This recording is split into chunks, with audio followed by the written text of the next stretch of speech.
After Vashti was dethroned, when King Xerxes' fury had subsided, he remembered Vashti, what she had done, and what he had decreed about her. Then, the king's personal attendants proposed, "Let a search be made for beautiful young virgins for the king. Let the king appoint commissioners in every province of his realm to bring all these beautiful young women into the harem at the citadel of Susa. Let them be placed under the care of Hegai, the king's eunuch, who is in charge of the women, and let beauty treatment be given to them. Then, let a young woman who pleases the king be queen instead of Vashti." This advice appealed to the king, and he followed it. In the citadel of Susa, there was a Jew of the tribe of Benjamin named Mordecai.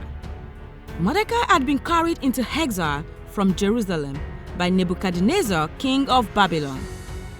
Mordecai had a cousin named Hadassah, also known as Esther, the daughter of his uncle Hegai, whom he had adopted and brought up because she had neither father nor mother.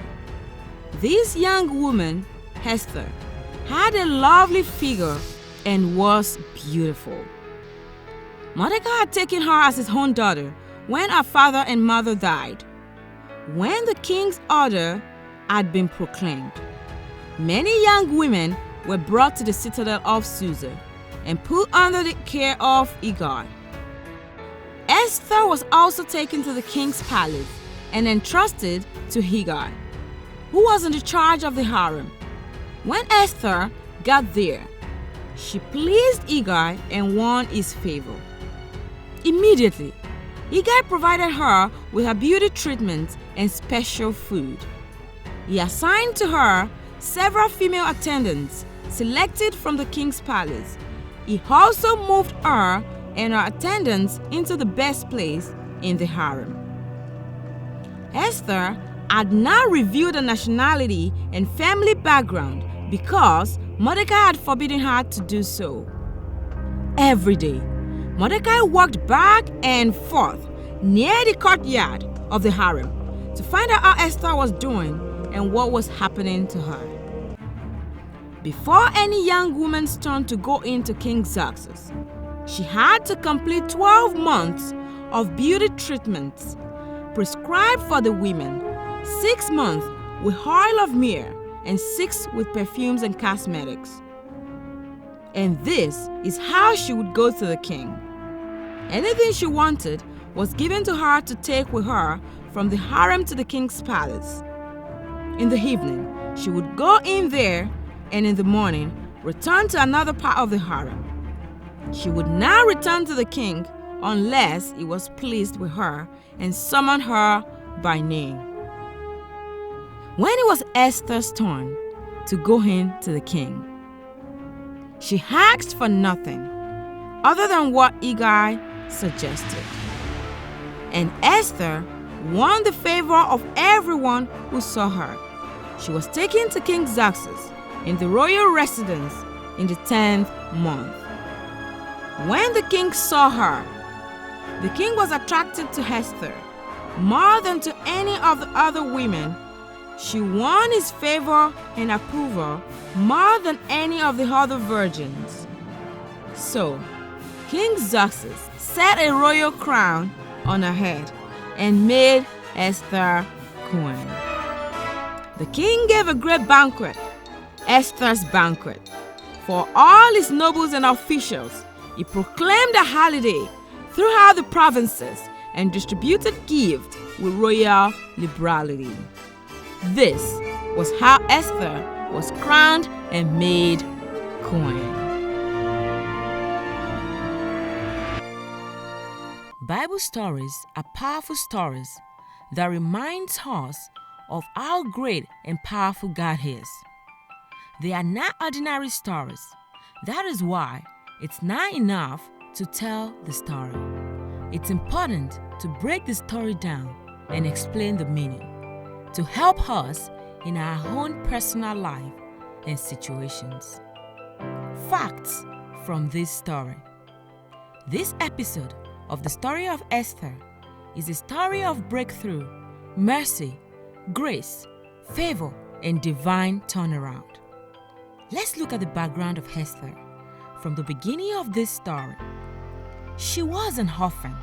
She has no father or mother.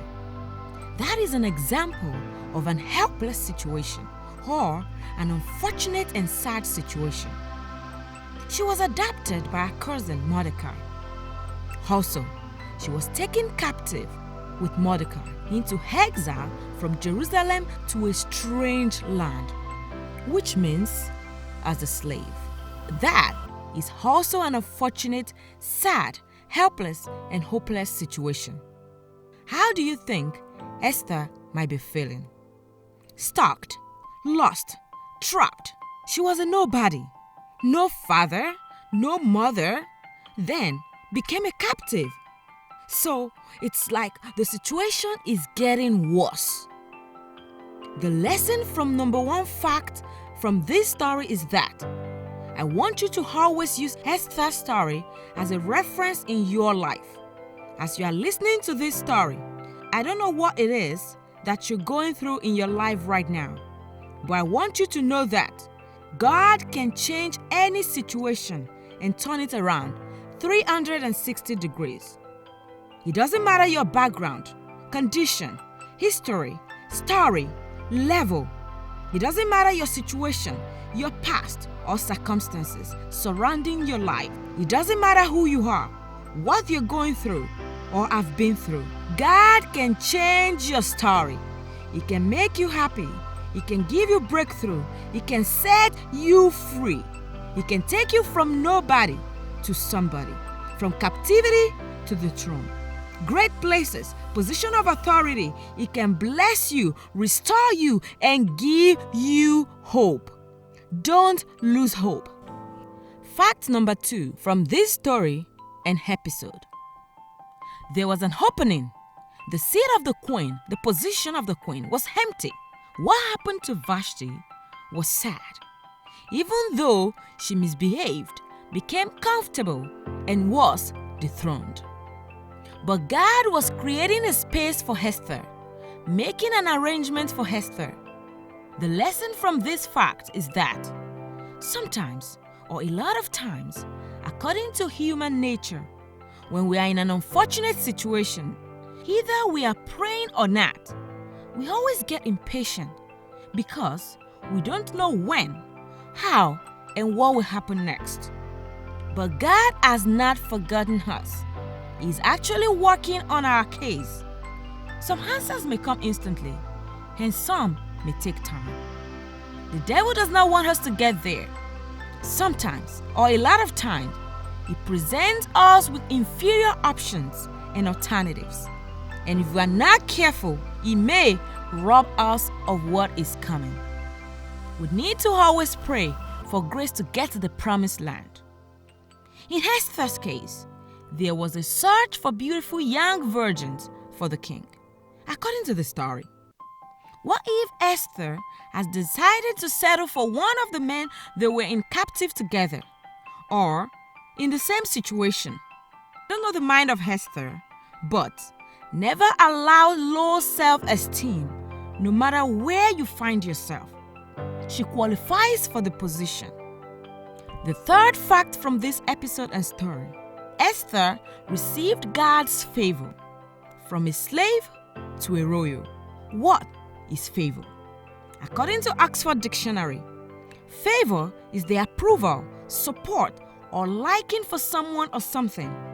Favor is overgenerous preferential treatment, an act of kindness beyond what is due or usual. Now, God's favor is when God has done or is doing the above mentioned in one's life, which means to have God's favor, the Lord is in accord with an individual and has shown gracious kindness towards them. In such a person's life, we see tangible evidence of God's approval. Always pray for God's favor in every area of your life. It is very important. According to this story, Esther found God's favor right from when she was taken to Hegai. Hegai favored her. He gave her preferential treatment, provided her with beauty treatment, special food. He assigned to her attendants and also put her in the best place in the harem. Also, when it was Esther's turn to go to the king, it was stated that she won the favor of everyone who saw her.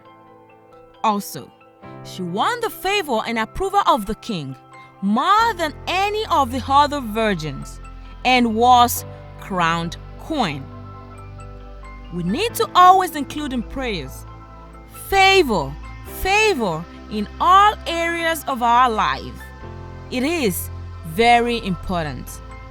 Esther was chosen by God to become queen for a great assignment ahead, to save the Jews. Remember that Mordecai and Esther are Jews taken into captives to a strange land. Who are the Jews? The Jews, once again, are the ancient Hebrew, the people of Israel, the descendants of Abraham. Thank you so much for watching this episode. Thank you so much for joining me. Let me know in the comment section the lessons you learned from this powerful story and how this story has touched and changed your life. In the next episode, you don't want to miss that. The title is Haman's Plot to Destroy the Jews. See you in the next episode. God bless you.